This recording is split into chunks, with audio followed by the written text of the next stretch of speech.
அனைவருக்கும் வணக்கம். நேற்றைக்கு தாவேகாவுடைய செயற்குழு கூட்டம் நடந்திருக்கு. அந்த கூட்டத்தில் விஜய் அவர்கள் எப்படி பேசியிருக்கார் அப்படின்னா, ஒரு மடையன் கூட அந்த மாதிரி பேச மாட்டான்.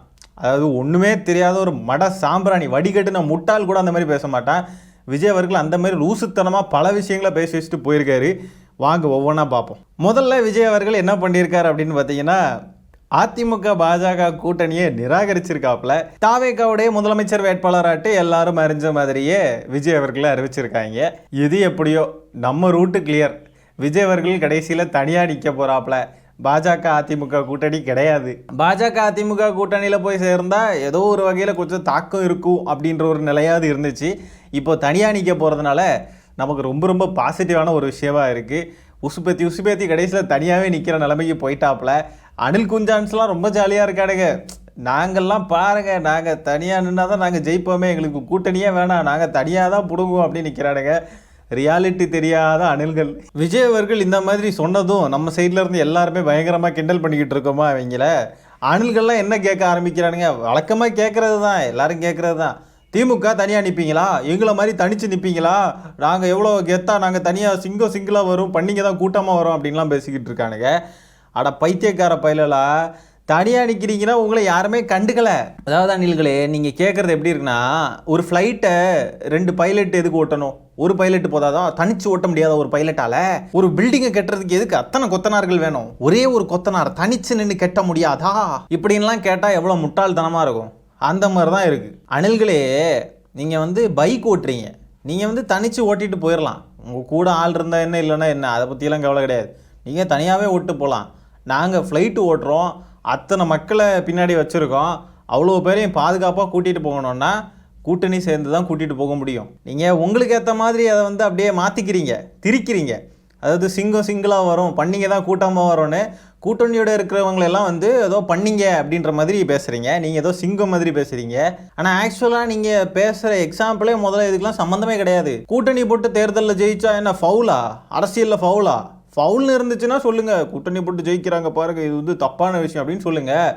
உங்களால் முடியலை, உங்களுக்கு வக்கு இல்லைன்னா அதுக்கு நாங்கள் என்ன பண்ண முடியும்? உங்களால் கூட்டணியை உருவாக்க முடியலை, எந்த கூட்டணியும் போய் சேரதுக்கும் வக்கில்லை. அங்கே கூட்டணி போய் சேர்றதா இருந்தால் எங்களுக்கு நாங்கள் தான் முதலமைச்சராக இருப்போம்னு சொல்லி கேட்டிங்கன்னா, அவங்க அந்த காலத்திலே இருக்கிற கட்சி அடித்து செருப்பு கலத்தையும் அடித்து அனுப்பி விட்ருவாங்க. அது மட்டும் இல்லாமல் எதிர்கூட்டணிகளை பிளவுபடுத்துறதுக்கும் உங்களுக்கு வக்கில்லை.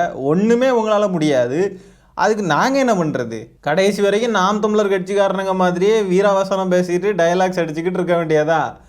அரசியல் கரெக்டாக பண்ண முடியாது உங்களால். முதல்ல டெபாசிட்டே கிடைக்குமான்னு தெரியாது, பார்த்துக்கோங்க அணில்களே. நீங்கள் இந்த மாதிரிலாம் பேசிக்கிட்டு இருக்கிறதுக்கு. கூட்டணியோட ஜெயிக்கிறதெல்லாம் கேவலமான விஷயம் அப்படின்னா எதுக்காக விஜய் அவர்கள் மாநாட்டில் வச்சு அறிவிச்சார்? எங்கள் கூட வர்றவங்களையெல்லாம் நாங்கள் பார்த்துப்போம், நல்லா பார்த்துப்போம், அது இதுன்னு ஏதோ பொண்டாட்டியை பார்த்துக்கிற மாதிரி எதுக்கு அப்படி அறிவிச்சார்? அவரும் கூட்டணி ஆசைப்பட்டாப்புல தானே. கூட்டணி வைக்கிறது தப்புன்னு நீங்கள் பேசக்கூடாதுல்ல, அப்படின்னா உங்களுக்கு அருகதை இல்லைல்ல. முதல்ல இந்த மாதிரி நம்ம பேச வேண்டிய அவசியமே இருக்கக்கூடாது. அரசியல் அறிவு இருக்கிறவங்களுக்கு கூட்டணி பற்றின புரிதல்லாம் இருந்திருக்கும். இவனுங்களுக்கு தான் ஒரு மண்ணும் தெரியாதே. கூட்டணினாலே ஏதோ தப்பான ஃபவுல் அப்படின்னு நினச்சிக்கிட்டு இருக்கிற இந்த மாதிரி மழுமட்டைகிட்ட என்னத்தை பேசுறதுக்கு? முதலமைச்சர் வேட்பாளராட்டு புஷி ஆனந்த போட்டிருக்கலாம். ஏன்னா எந்த பிரச்சனைக்குனாலுமே அந்த ஆள் தானே போய் நிற்கிறாரு. தாவேக்கா எந்த பொதுக்கூட்டம், தெருக்கூட்டம், அந்த கூட்டம் இந்த கூட்டம், அது மட்டும் இல்லாமல் கைதாகிறதும் அவர் தான் கைதாகிறாரு. எல்லா இடத்துலையுமே புஷி ஆனந்தை தான் தூக்கி வச்சு அவர் தான் எல்லாமே தலைமையாட்டு அவர் செயல்படுறாரு. அவரை முதலமைச்சர் வேட்பாளர் ஆக்கலையா? என்னங்க நீங்கள் பொழைக்க தெரியாத பிள்ளைங்களா இருக்கீங்களே. ஆனால் விஜய் அவர்கள் இப்போ சொல்லியிருக்கிற முடிவையும் நம்ம ஃபைனலாலாம் எடுத்துக்கக்கூடாது. எந்த நேரம் வேணாலும், எந்த கணக்கு வேணால், எப்படி வேணால் வரலாம். பல விஷயங்கள் இருக்குது, பின்னாடி இருந்து அழுத்தங்கள் வர வாய்ப்பு இருக்குது. அழுத்தம் விஜய் அவர்களுக்கு வேறு வழி இல்லாமல் அங்கே போய் சேர்ந்தாலும் சேர வாய்ப்பு இருக்குது. ஸோ எப்படி பார்த்தாலுமே இப்போ சொல்லியிருக்காரு, பார்ப்போம். இவர் சொன்னதை இவரே மீறிட்டார் அப்படின்னு சொன்னாக்க அப்புறம் இவருடைய ரசிகர்களும் அவங்க சொன்னதை அவங்க மீறிடுவாங்க. இவங்க பேச்சா இவங்களே கேட்க மாட்டாங்க. அப்புறம் எப்படி பார்த்தாலுமே தாவேகாவுக்கு 2026 நாமம் தான் விழப்போகுது அப்படின்றதுனால நமக்கு ஒரு பிரச்சனையும் இல்லை, நம்ம ரூட்டு கிளியர்ப்பா. ஆனால் இவ்வளோ கஷ்டப்பட்டு கட்சி ஆரம்பித்து திமுகவை ஜெயிக்க வைக்கிறதுக்காக வேலை பார்த்த மாதிரியே ஃபீல் ஆகுதுங்க. எவ்வளோ ஜாலியாக இருக்குல்ல. எதிர்வாக்குகள், திமுகவுடைய எதிர்வாக்குகளெல்லாம் அப்படியே பிரிக்கிறார் பார்த்தீங்களா? ரொம்ப சந்தோஷமாக இருக்குது. திமுகவுடைய ஆதரவு வாக்குகளை அவங்க பிரிச்சுட்டோன்னு நினச்சிட்டு இருக்காங்க. ஆனால் உண்மையை சொல்லணுன்னா முழுக்க திமுக எதிர்ப்பு வாக்குகளை தான் அவங்க அப்படியே பிரிச்சுக்கிட்டாங்க.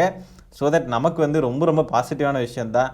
விஜய் அவர்களுக்கு ஒரு நன்றியை தெரிவிச்சுக்கலாம். அடுத்ததாக விஜய் அவர்கள் என்ன சொல்லியிருக்காப்புல அப்படின்னு பார்த்தீங்கன்னா, வீட்டுக்கு ஒருத்தரை தாவேக்கால சேர்க்கணும், ஒவ்வொரு தெருவுலையும் 2 பேர் நிர்வாகியாக இருக்கணும் அப்படின்னு சொல்லி விஜய் அவர்கள் நிர்வாகிகள் தொண்டர்களுக்கு அறிவுறுத்தியிருக்காப்புல.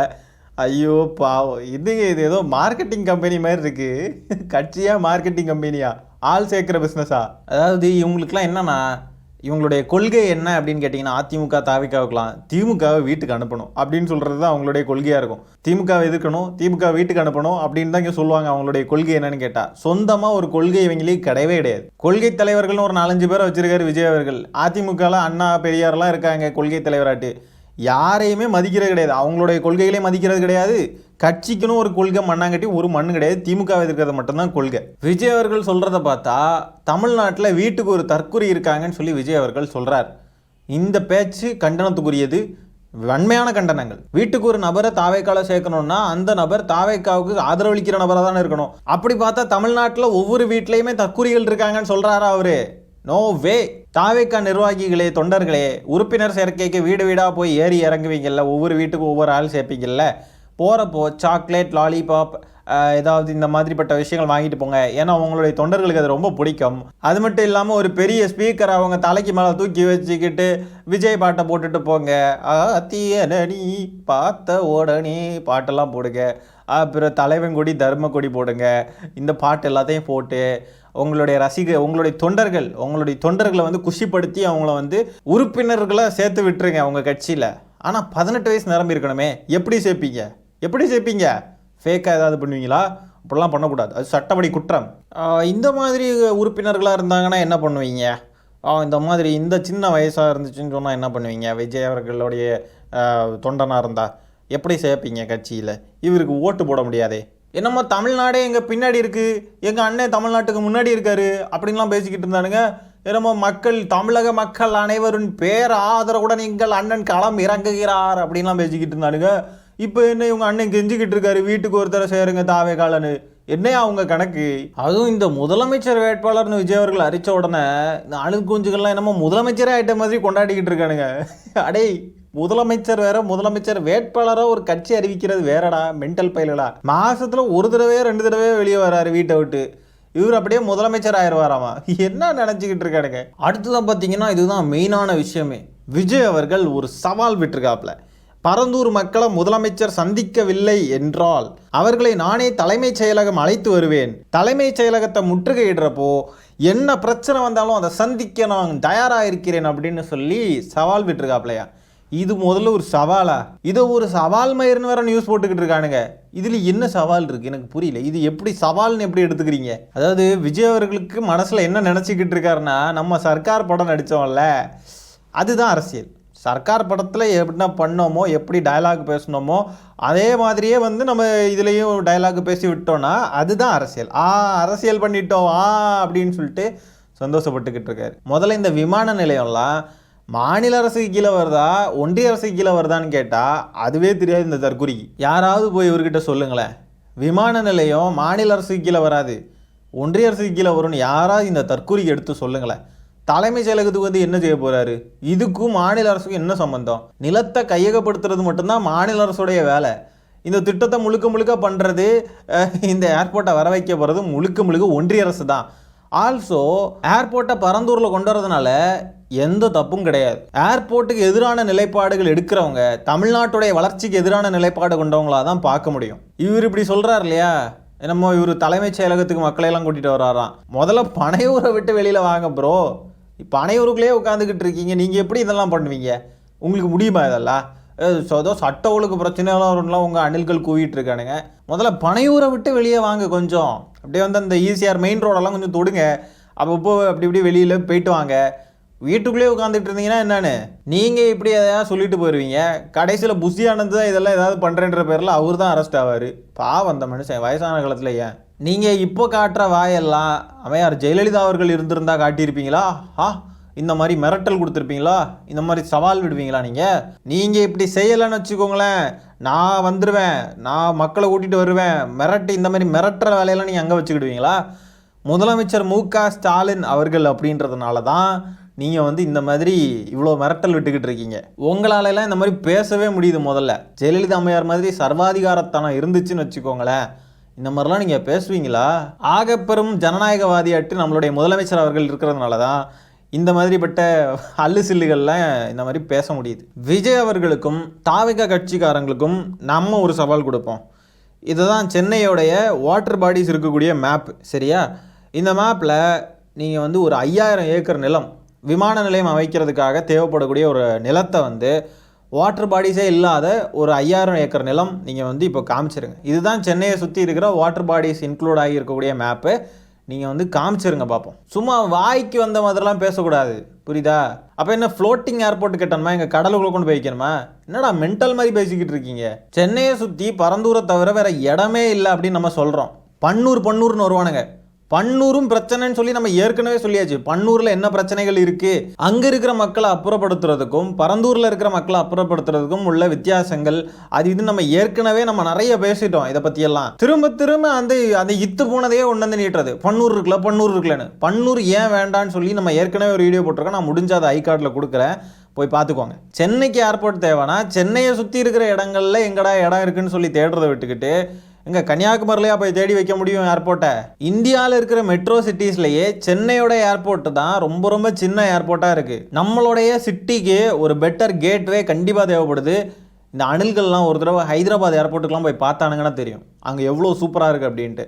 இவனுங்க இங்கே ஒரு டெவலப்மெண்ட் வர்றதுக்கு சுத்தமாகவே இவனுங்க விரும்ப மாட்டானுங்க. எந்த டெவலப்மெண்ட்டை பற்றி பேசிட்டாலும் உடனே எதிர்த்துடுறது, கண்ணை மூடிட்டு எதிர்த்துடணும். இப்படி எதிர்க்கிறதுனால என்ன ஆகுதுன்னா, அரசியல் ரீதியாக அவங்களுக்கு மைலேஜ் கிடைக்கும்னு நினச்சிக்கிட்டு இந்த மாதிரி எதிர்க்கிறோம் இப்படி ஆயிடுச்சு, நாங்கள் மக்கள் பக்கம் நிற்கிறோம் அப்படின்னு சொல்லி மென்டல் மாதிரி பண்ணிக்கிட்டு இருப்பானுங்க. ஆக்சுவலாக பார்த்தா மக்களுக்கு எதிராக தான் இவனுங்க இருக்கானுங்க. அப்போ விஜய் அவர்கள் இந்த மெட்ரோ திட்டம் கொண்டு வந்தாங்க இல்லையா? மெட்ரோ திட்டத்தினால நிறைய கடை வச்சுருக்கிறவங்க, வீடு வச்சுருக்கிறவங்க, அவங்க பல பேர் பாதிக்கப்பட்டாங்க மெட்ரோ திட்டம் கொண்டு வந்ததுனால. அப்போ அதுக்காண்டி விஜய் அவர்கள் நான் அந்த மக்களோட நிற்கிறேன், மெட்ரோ திட்டம் வரவே கூடாதுன்னு சொல்லுவாரா? அந்த மக்களுக்காக இப்படி பொங்கி எழுந்தாரா விஜய் அவர்கள்? பரந்தூரில் ஏர்போர்ட் அமைக்கலைன்னு சொன்னால் சென்னையை சுற்றி எங்கேயுமே ஏர்போர்ட் கட்ட முடியாது. அப்போ ஏர்போர்ட்டே வேண்டான்னு சொல்லுவீங்களா? மண்டல அறிவு இருக்கிற யாராவது ஏர்போர்ட் வேண்டான்னு சொல்ல முடியுமா? அறிவு இருக்கக்கூடிய நபர்களை சொல்கிறேன், அறிவில்லாத நபர்கள் பேசுவானுங்க. ஆனால் விஜய் அவர்களுக்கும் ஃப்ளைட்டுக்கும் சம்மந்தம் இருக்குல்ல? தனி விமானத்துல எல்லாம் போயிட்டு வராரு இல்லையா? அதுக்கெல்லாம் தேவைப்படுது இல்லையா ஏர்போர்ட்டு? அப்போ ஏர்போர்ட்டோடைய அத்தியாவசியம் என்னன்றது விஜய் அவர்களுக்கு தெரியும். அப்படி இருக்கிறப்போ விஜய் அவர்கள் எப்படி இதை எதிர்க்கலாம்? நான் எதிர்க்கிறது என்ன, அரசியல் ஆதாயத்துக்காக. அடிப்படை கட்டமைப்பை பற்றின புரிதல் இல்லாத சாதாரண மக்கள்கிட்ட போய் நாங்கள் மக்கள் கூட நிற்கிறோம் அப்படின்ற பேரில் போய் நின்றுறது. அந்த மக்களும் இவங்க பேசுகிறதெல்லாம் கேட்டுக்கிட்டு நம்பிக்கிட்டு கடைசியில் இந்த கட்டமைப்பே இருக்கக்கூடாது, ஏர்போர்ட்டே வரக்கூடாது, டெவலப்பே ஆகக்கூடாது நம்ம ஊர் அப்படின்னு சொல்லி டெவலப்மெண்ட்டுக்கு எதிராக போய் அங்கே போய் துணை நின்றுக்கிட்டு இருக்காங்க. ஏவியேஷன் சேஃப்டி எக்ஸ்பர்ட்ஸ் மென்ஷன் பண்ணியிருக்காங்க that place is not fit for airport. Pilots அங்க ஏர்கிராஃப்ட் லேண்ட் பண்றதுக்கு they might face a lot of problems ன்றது கூட அத மென்ஷன் பண்ணிருக்காங்க. அந்த ஏவியேஷன் சேஃப்டி எக்ஸ்பர்ட்ஸ் அப்படின்றது யார் சொன்னதுன்னு தெளிவாக சொல்லணும். சும்மா ஏவியேஷன் சேஃப்டி எக்ஸ்பர்ட்ஸ்னு சும்மா சொல்கிறதுனால எல்லாம் இங்கே ஒத்துக்க முடியாது. இந்த பூவுலகின் பூமர்ஸ் இருக்கானுங்க இல்லையா, அவனுங்க சொல்கிறதையெல்லாம் எடுத்து போட்டு தான் விஜய் அவர்கள் இப்படி பேசிக்கிட்டு இருக்காப்புல. அவனுங்க எதையாவது டைப் பண்ணுவானுங்க, உட்காந்துருந்து என்னத்தையாவது உளருவானுங்க. அவனுங்க சொல்கிறதையெல்லாம் ஒரு கருத்து மயிறுன்னு எடுத்துகிட்டு இவர் பேசிக்கிட்டு இருக்காரு. இந்த ஏர்போர்ட்டுக்கான ப்ராஜெக்ட் இருக்கு இல்லையா, இது ஏஏஐ, அதாவது ஏர்போர்ட்ஸ் அத்தாரிட்டி ஆஃப் இந்தியா, அப்புறம் DGCA, directorate general of civil aviation, அப்புறம் டிஃபென்ஸு, அப்புறம் ஏவியேஷன் மினிஸ்ட்ரி, அது மட்டும் இல்லாமல் என்விரான்மெண்ட் மினிஸ்ட்ரி, இப்படி எல்லா இடத்துல இருந்துமே கிட்டத்தட்ட கிளியரன்ஸே கிடச்சிருச்சு. இப்போ விஜய் அவர்கள் சொல்லக்கூடிய ஏவியேஷன் சேஃப்டி எக்ஸ்பர்ட்ஸ் யாரப்பா? ஏஏஐ சொல்கிறாங்க அப்படின்னா அவங்க சொல்கிறத தாண்டி ஒருத்தவங்க இதுக்கான சேஃப்டியை விளக்கிற முடியுமா? இங்கே சேஃப்டி இல்லை அப்படின்ட்டுலாம் இவங்கள தாண்டி சொல்லிட முடியுமா? ஏவியேஷன் மினிஸ்ட்ரி சொல்கிறத தாண்டி பண்ணிட முடியுமா?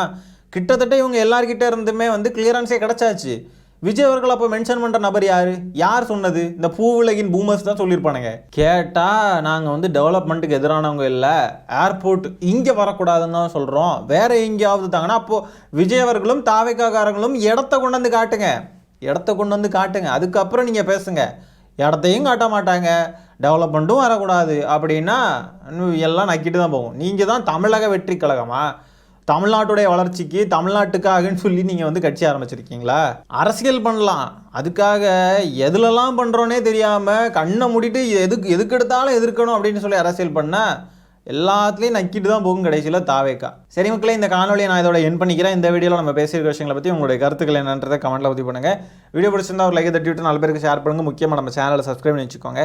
மீண்டும் இன்னொரு காணொலியில் சீக்கிரம் உங்களை சந்திக்கிறேன். அது வரைக்கும் டாடா பை, டேக் கேர்.